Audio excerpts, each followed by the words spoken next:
柄是2阶的冰离剑，乃是冷漠大师。此物乃是真。聚宝楼有的是，可你买得起吗？还在这挑。No， 也得有一定的讲究吧？这么下去，极为杀他只是顺手之事，孩儿的目标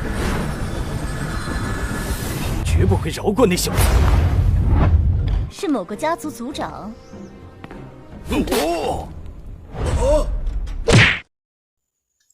Di part sebelumnya, kita melihat di mana Qin-Chen sedang belanja perlengkapan senjata di Treasure Tower dan lalu membantu Lin Tian membangkitkan Bloodline aslinya.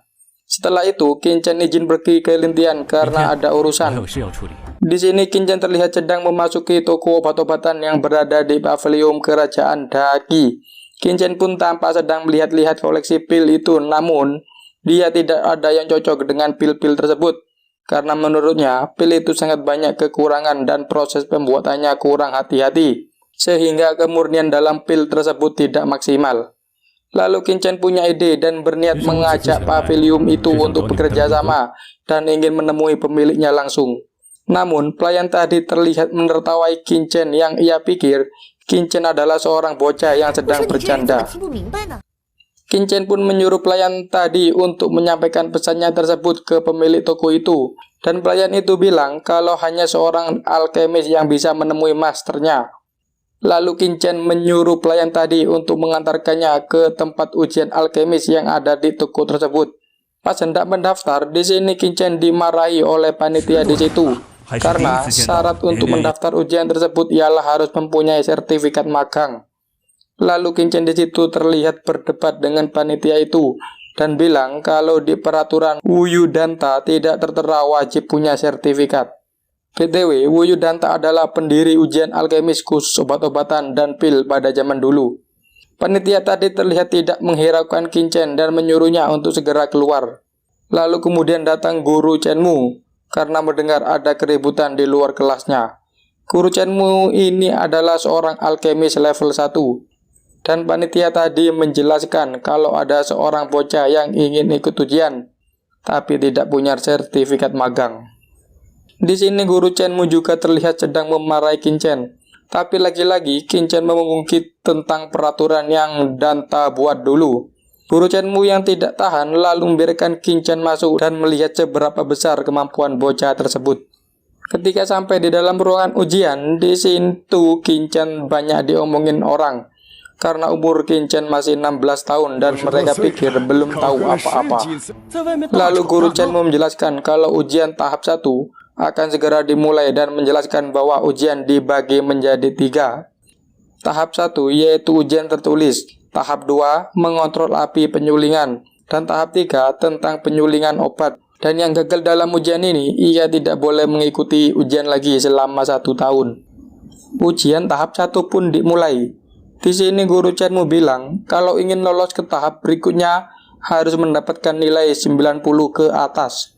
Setelah kertas ujian telah dibagikan, Qin-Chen langsung menulisnya dan menjawab soal-soal tersebut. Orang-orang di sana tampak heran dan mengira Qin-Chen menjawabnya dengan asal-asalan. Waktu pun terus berjalan. Lalu, tiba-tiba Qin-Chen berdiri dan ingin mengumpulkan kertas ujian tersebut. Guru Chenmu pun kaget karena waktu ujian masih lama. Lalu Qin-Chen dipersilakan buat tunggu di luar. Di situ terlihat Guru Chenmu tampak males-malesan untuk memeriksa hasil ujian Qin-Chen. Dan karena jawaban Qin-Chen terlalu jenius, padahal benar, guru tadi yang tidak tahu hal tersebut malah mencoret jawaban itu karena ia pikir salah. Dan ujian pun selesai. Di sini Qin-Chen dan semua orang terlihat menunggu hasil dari ujian mereka masing-masing. Dan para guru tadi sedang memeriksa hasil ujian mereka semua. Lalu kemudian datang Master Liu Guang yang bertanya pada Guru Chenmu, ada berapa orang yang lolos? Tapi di situ semua orang yang ikut ujian tadi nilainya di bawah 60 semua. Master Liu Guang terlihat kesal dengan hal tersebut. Namun tiba-tiba ia melihat kertas ujian Qin-Chen lalu ia memeriksanya. Master Liu Guang tampak marah terhadap dua guru tadi yang menyorot jawaban Qin-Chen, yang dimana jawaban itu adalah benar. Lalu Master Liu Guang menyuruh guru tadi untuk segera menjemput anak itu, yang tak lain adalah Qin Chen. Tapi guru Chen Mu sudah terlanjur mengirim hasil ujian ke mereka semua, dan yang tidak lulus disuruh pergi. Master Liu Guang terlihat marah dan segera menyusul Qin Chen. Di waktu yang sama, di sini sedang diumumkannya hasil ujian. Qin Chen yang tidak mendengar namanya dipanggil terlihat protes. Lalu kemudian datang Master Liu Guang yang mencari Qin Chen dan menyatakan kalau Qin Chen lolos dan mendapatkan nilai sempurna. Lantas itu membuat orang-orang di sana tampak kaget. Scene berlanjut ke ujian tahap 2. Di sini ada 6 finalis, yaitu Lin Yuan, Sun Yuan, Gu Jing, Zhou Tao, Wang An, dan Qin Chen. Di ujian tahap 2 yaitu tentang mengontrol api. Di sini Zhou Tao terlihat sangat sombong dan selalu mengomentari para peserta yang gagal. Dan tibalah giliran Qin Chen. Di sini Qin Chen berhasil lolos dan dapat nilai sempurna, yang mana ia bisa membagi 9 api dalam satu tungku. Sedangkan Zhou Tao tadi hanya bisa membagi menjadi 3 api saja. Zhou Tao yang tidak terima dengan hal itu lalu menuduh Qin Chen melakukan kecurangan.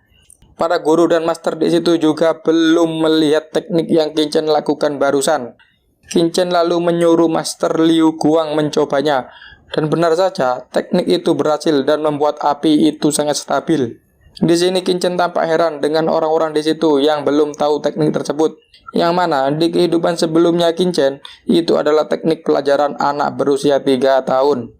Dan Qin Chen bicara dalam hati kalau kerajaan Daqi emang terpercil dan terbelakang. Scene berlanjut ke ujian tahap 3, yaitu membuat pil atau penyulingan. Di saat yang lain sedang membaca urutan bahan mana yang harus dimasukkan, Qin Chen malah tidak melakukan hal tersebut dan langsung memulai proses penyulingannya. Tiba-tiba Qin Chen langsung mencampur bahan itu secara sekaligus, yang mana itu membuat kaget para guru di situ. Proses penyulingan pun terus berlanjut, dan setelah selesai, mereka tampak heran dengan pil Zhen Yuan itu yang berwarna putih.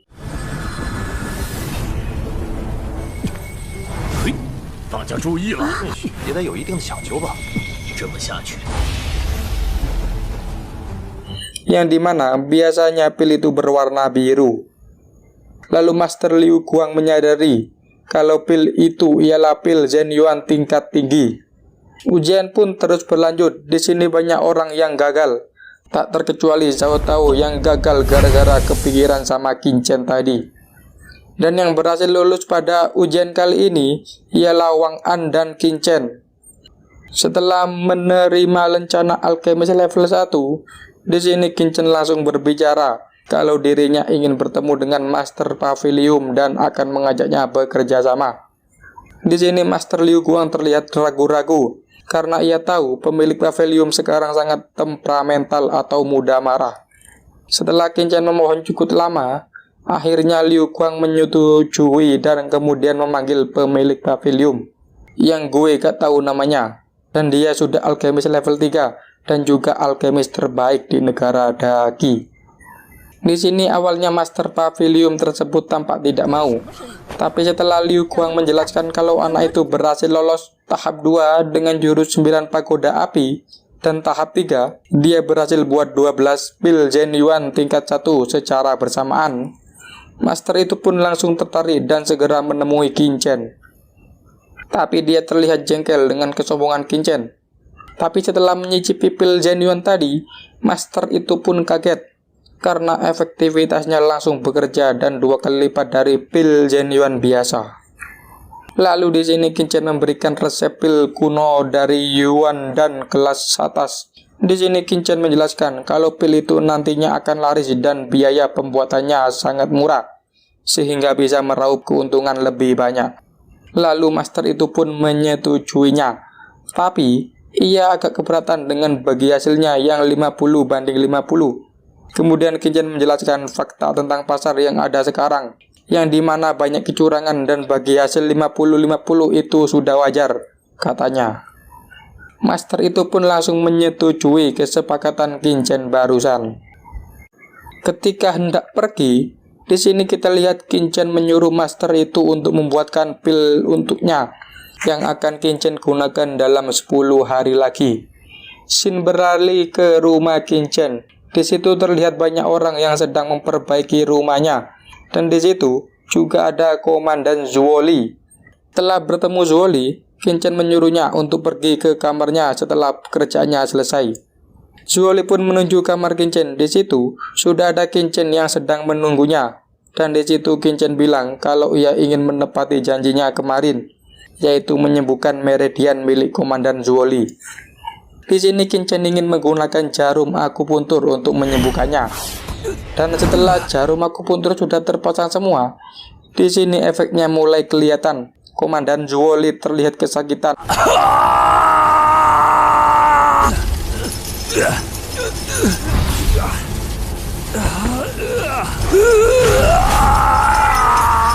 Tapi setelah itu, ia sembuh dan langsung bisa masuk tingkat surgawi atau heaven level. Di sini Komandan Zhuo Li tampak senang sekali lalu berjanji akan melindungi Qin Chen apapun yang terjadi. Di saat Qin Chen sedang berlatih, tiba-tiba ia teringat tentang orang jenius pertama keluarga Qin yang akan kembali, yaitu Qin Feng, pakai G. Qin Feng adalah komandan muda berprestasi yang di umurnya sekarang, yaitu 20 tahun, ia berhasil mencapai level surgawi atau heaven level. Orang-orang desa terlihat membicarakan tentang kedatangan tuan muda Qin Feng.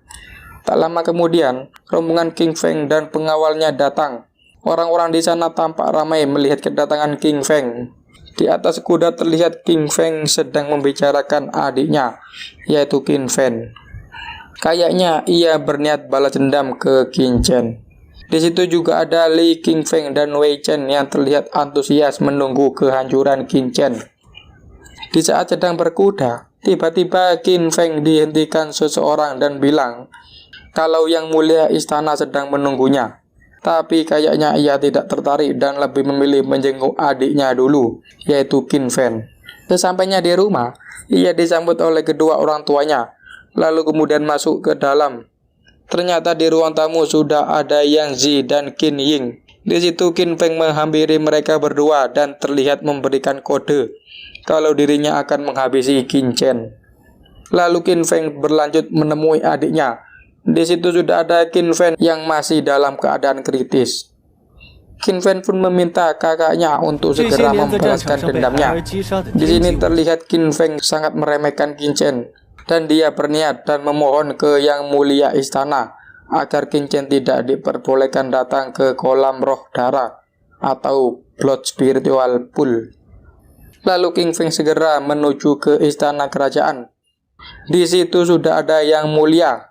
Yang Mulia kagum atas pencapaian Qin Feng dan berniat memberikan gelar militer Hou, yaitu gelar militer tertinggi saat ini kalau ia berhasil menang di kompetisi 5 kerajaan yang diadakan 5 tahun sekali. Di situ lalu Qin Feng memohon ke Yang Mulia untuk tidak mengikutkan Qin Chen dalam kompetisi tersebut. Yang Mulia yang terkenal dengan julukan lidah emas, yaitu tidak pernah menarik kata-katanya lagi, ia tetap akan memasukkan Qin Chen ke kompetisi itu. Lalu menyuruh Qin Feng untuk keluar. Scene beralih ke pusat kota, yaitu arena hidup dan mati. Di situ terlihat pengawal yang sedang membacakan surat Qin Feng yang berisi tentang tantangan ke Qin Chen agar berani bertarung dengannya. Lalu Qin Feng datang dan bilang kalau ia akan menunggu Qin Chen selama 3 hari di arena itu. Dan film pun bersambung.